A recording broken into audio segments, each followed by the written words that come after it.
Capítulo 68 – Descoberta chocante.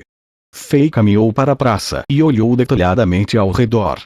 Ele descobriu que a maioria das pessoas aqui eram pálidas, magras e usavam roupas esfarrapadas. Eram os cidadãos mais pobres de Chambord e todos se reuniram aqui por alguma razão. No momento em que eles viram Fei chegar, eles se alegraram e ajoelharam no chão. Olhem, Sua Majestade realmente veio. Majestade, por favor, reestabeleça a justiça para todos nós. Queremos processar os oficiais da prisão. Eles abusaram de seus poderes e prenderam inocentes. Rei Alexander, meu filho foi preso e jogado na prisão de ferro apenas porque ele acidentalmente ofendeu Gil, filho do ex-ministro-chefe. Sua Majestade, por favor, faça algo sobre isso. Os cidadãos se ajoelharam no chão e gritaram alto. Fei virou-se e olhou para Brook. Brook rapidamente balançou a cabeça e disse: Vossa Majestade, eu não notifiquei essas pessoas para se reunirem aqui, nem sequer lhes disse que iríamos vir aqui nesta tarde. Estranho, devo dispersá-los? Fei sorriu enquanto balançava a cabeça. Está tudo bem. Não estou aqui para reformar a prisão de ferro. Isto é perfeito. Posso obter ainda mais informações sobre cada prisioneiro. Envie um soldado para montar mesas e cadeiras na praça e diga a Warden Oleg para trazer todos os documentos. Vou reformar a prisão na frente de todos os cidadãos. Brook assentiu e foi executar a ordem de Fei. Logo, os cidadãos na praça foram separados pelos soldados. Uma tenda foi instalada na praça e mesas de pedra e cadeiras foram colocadas dentro. Pilhas de documentos escritos em seda e peles de animais, explicando o processo de julgamento e como cada caso foi resolvido nos últimos 10 anos, foram entregues na tenda. Alguns documentos até tinham mofo sobre eles, pois foram deixados no mesmo local por muito tempo. Quando Fei abriu os arquivos sujos, um cheiro de mofo encheu seu nariz. Grande honrado Rei Alexander, estes são os arquivos dos últimos 10 anos. Eu ordenei a meus subordinados para trazer todos eles aqui e nenhum único arquivo está faltando, meu rei. Desde que me tornei o diretor, não ousei me livrar de nada. O adulador Oleg estava ao lado de Fei, suplicante, enquanto sorria.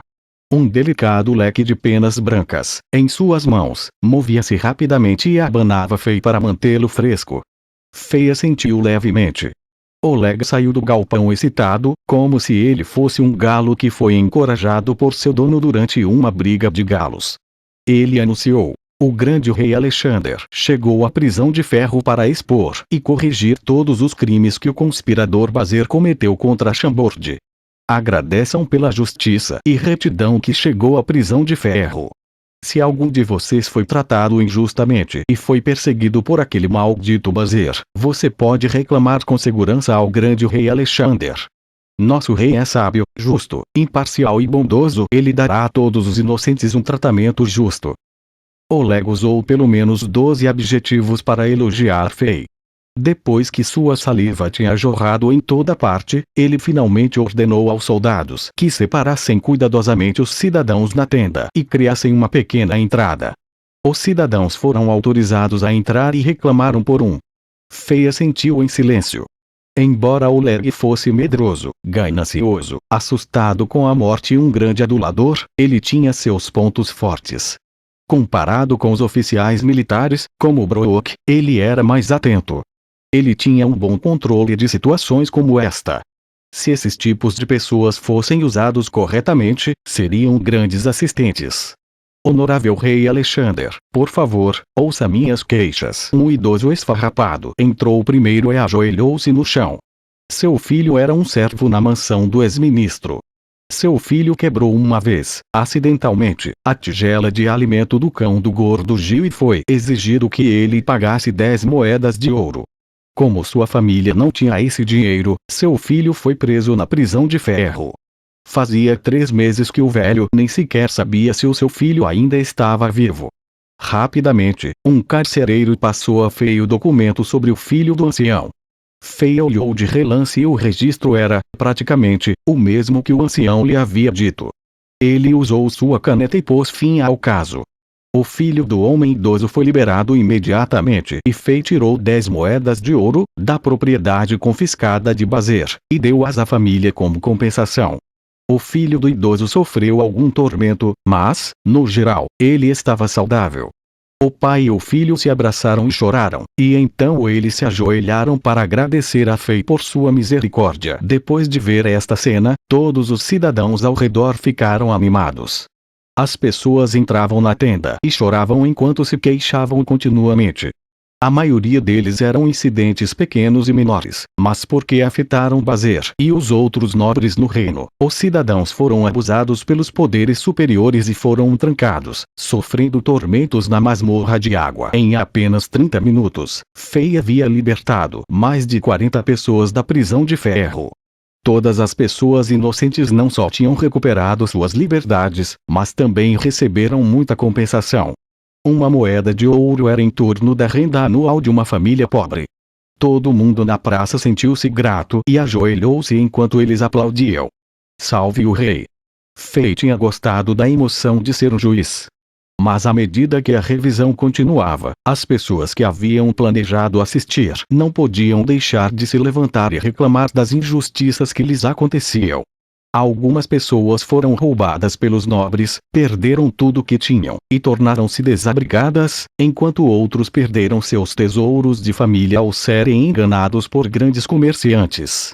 Alguns até tiveram suas lindas filhas sequestradas pelas mansões dos nobres, para nunca mais serem vistas de novo. De repente, os cidadãos na praça estavam excitados e indignados. A situação estava ficando um pouco fora do controle de Fei.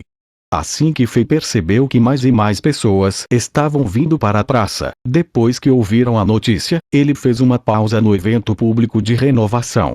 Ele ordenou a uma secretária que registrasse todas as queixas e as entregasse ao novo ministro-chefe Bast. Fei acreditava que seu futuro sogro poderia lidar com os casos adequadamente. Fei, por outro lado, passou por todos os documentos. A maioria dos casos não foi difícil de resolver. Após 2 horas, 60 a 70% dos prisioneiros foram libertados. Honestamente, no remoto reino de Chambord, a maioria das pessoas era amável e amigável, portanto não haveria crimes enormes ou chocantes. A maioria dos casos foi criada por nobres e comerciantes ricos oprimindo os civis pobres, enquanto alguns eram disputas entre vizinhos. Para Fei, que era uma pessoa educada da terra, enquanto seguisse os princípios da igualdade, todas as questões seriam resolvidas rapidamente. Depois de terminar de processar todos os documentos, todos os civis se ajoelharam excitados e aplaudiram. Salve o rei! Viva o rei Alexander! Sob esses gritos, Fei, Brook e Olego entraram na prisão de ferro, masmorra de água. Depois de entrar no bunker de pedra, Fei percebeu que o nome da prisão era uma descrição precisa da mesma. O edifício na praça era apenas o local onde os funcionários da prisão viviam. A verdadeira prisão era subterrânea. Alguém tinha perfurado um corredor profundo na montanha rochosa. O corredor tinha quase 3 metros de altura e 2 metros de largura e entrava profundamente no chão. Numerosas escadas de pedra estavam dispostas no corredor. A claridade rapidamente deu lugar à escuridão. Depois de cerca de 300 ou 400 metros de profundidade, o corredor finalmente se tornou mais plano. Em vez de ir para o fundo, estendeu-se mais horizontalmente. Em ambos os lados do corredor, havia muitas prateleiras de pedra artificial na parede, de tamanhos irregulares, que sustentavam tochas de carvão. As chamas cintilavam e iluminavam todo o corredor, mas a escuridão mais distante, no final do corredor, criou uma atmosfera assustadora. Fei ficava mais surpreso à medida que entrava mais fundo na prisão. Ele ficou chocado quando descobriu que o interior da montanha, na parte de trás de Chambord, era completamente ocupado pela prisão. A prisão inteira não tinha um único tijolo ou azulejo, foi totalmente cavada no interior da montanha, como um todo, e era como um labirinto subterrâneo. Depois de mais de 2,5 km de caminhada, e passando por mais de 2 dezenas de portões de ferro, Fei ouviu o som borbulhante de água quando a passagem se abriu. Muitas celas de pedra foram cavadas em ambos os lados do corredor e fechadas por grades de aço. Estas celas de pedra estavam dispostas em camadas, com feno molhado, e continham somente camas e cadeiras de pedra. Essas celas eram onde viviam os prisioneiros.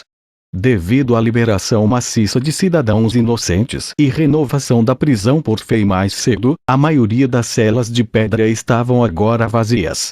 Apenas algumas ainda estavam mantendo prisioneiros que realmente haviam cometido roubos, assaltos e outros crimes. Depois de ver a aparência das figuras de poder em Chambord, alguns prisioneiros não tiveram qualquer resposta. Alguns correram para a grade de aço e gritaram sua inocência, e outros riram de Fei com desdém. Quanto mais Fei caminhava, mais largo era o corredor até que se transformou num grande salão. O som borbulhante da água tornou-se mais e mais claro. Finalmente, depois de avançar por mais 450 metros, o rio subterrâneo apareceu num dos lados do corredor. Frio, os ossos gelavam devido à água que fluía no rio. Algumas celas de pedra foram cavadas sob a superfície da água, fazendo com que a água gelada inundasse o chão dessas celas. A única forma de evitar a água gelada era ficar nas camas de pedra. Esta era a chamada masmorra de água. O nível da prisão de ferro, masmorra de água, estava muito além da imaginação de Fei. Para cavar um labirinto tão magnífico na montanha, mesmo usando as ferramentas e os métodos arquitetônicos do século XXI, gastaria vários anos e uma enorme soma de dinheiro, recursos e trabalho. Foi muito chocante. Era difícil imaginar quem tinha cavado realmente uma caverna tão grande. Como se ele visse a confusão do rei, Oleg seguiu Fei humildemente e explicou: Sua Majestade, a prisão não foi construída por chambordianos de acordo com a literatura real. 100 anos atrás, um cidadão estava caçando em volta da montanha e descobriu, acidentalmente, esta caverna subterrânea. Depois que o rei soube sobre isso, ordenou que esse lugar fosse bloqueado. As gerações de reis que sucederam, gradualmente exploraram e fizeram melhorias que acabaram por transformar este lugar na prisão inquebrável. Durante os últimos 60 anos, nenhum prisioneiro foi capaz de escapar daqui. Dizia-se que seu pai, o velho rei Alexander, tinha aprisionado um guerreiro poderoso e terrível, mas até a morte, aquele guerreiro não conseguiu escapar daqui. Então foi assim. Depois de ouvir a explicação do diretor Oleg, Fei entendeu imediatamente. Este registro era o único que poderia fazer sentido. Esta caverna subterrânea enorme nunca poderia ter sido trabalho de chambordianos. Mesmo se Chambord ainda fosse um ligeiramente poderoso reino afiliado de nível 4, a operação de cavar uma caverna tão magnífica na montanha levaria mais de 100 anos. Então você sabe quem criou essa caverna subterrânea? Fei perguntou. Ninguém sabe quem criou este lugar. Não há pistas ou vestígios deixados neste lugar. Exceto por essas simples celas de pedra e esse corredor, não há estátuas ou murais. Quando os reis anteriores entraram aqui pela primeira vez, não havia escritos, materiais ou suprimentos. Parecia que este lugar foi cavado por alguém e foi abandonado por algum motivo misterioso. Algumas pessoas até suspeitam que esta é uma obra de Deus. Obra de Deus? Sim, exceto por um supremo Deus todo-poderoso, quem mais conseguiria cavar através das rochas duras e criar uma caverna tão gigantesca dentro de uma montanha? É claro, outros dizem que essa caverna de pedra pode ter sido a obra-prima de uma escavação dos anões, mas os anões desapareceram há mais de 400 ou 500 anos. Enquanto Oleg falava, a visão de Fei clareou. Seu campo de visão, repentinamente, se abriu. Um salão, de algumas centenas de metros de altura, apareceu bem na frente de Fei. Numerosas tochas estavam espalhadas nas paredes e teto. Pareciam estrelas brilhantes na noite escura, belas e cintilantes. Camadas e camadas de escadas foram cavadas na parede e conduziam para outra área. As centenas de metros de muros de pedra haviam sido divididas em 10 andares, com várias celas de pedra em cada andar. Isso fez com que Fei sentisse como se tivesse viajado no espaço novamente. De repente, estava num alto arranha-céu na terra. Foi extremamente chocante. Nenhuma palavra poderia descrever o choque que Fei estava experimentando. Majestade, aqui é onde mantemos os prisioneiros mais importantes. O mago coberto de preto e o corpo do cavaleiro mascarado prateado estão todos trancados aqui. O antigo comandante da guarda do rei, Peter Sech, que foi acusado de traição, também está sendo mantido aqui. Oleg explicou a Fei cuidadosamente. Fei assentiu e disse. Bom. Oleg, envie alguém com o Sr. Brock para trazer de volta o Sr. Sech. Eu quero conhecê-lo. Oleg rapidamente chamou 2 carcereiros e ordenou que escoltassem Brock nas escadas de pedra. Eles rapidamente desapareceram pelo corredor no muro de pedra. Sech era um criminoso, então ele estava preso no 7º andar. Levaria algum tempo para trazê-lo. Enquanto isso, Fei deu uma olhada detalhada nesse salão extremamente maciço. Quanto mais ele olhava, mais ele ficava chocado. Apesar de ser do século XXI na Terra, ele também estava tendendo a acreditar que a construção deste salão era obra de Deus. Era simplesmente incrível. Dezenas de grutas de Mogao não poderiam se comparar com o tamanho desta caverna. De repente, os olhos de Fei focaram numa grande porta de aço preta, de aproximadamente 20 metros, que estava na parede de pedra mais longe. O que é aquela porta? Fei perguntou.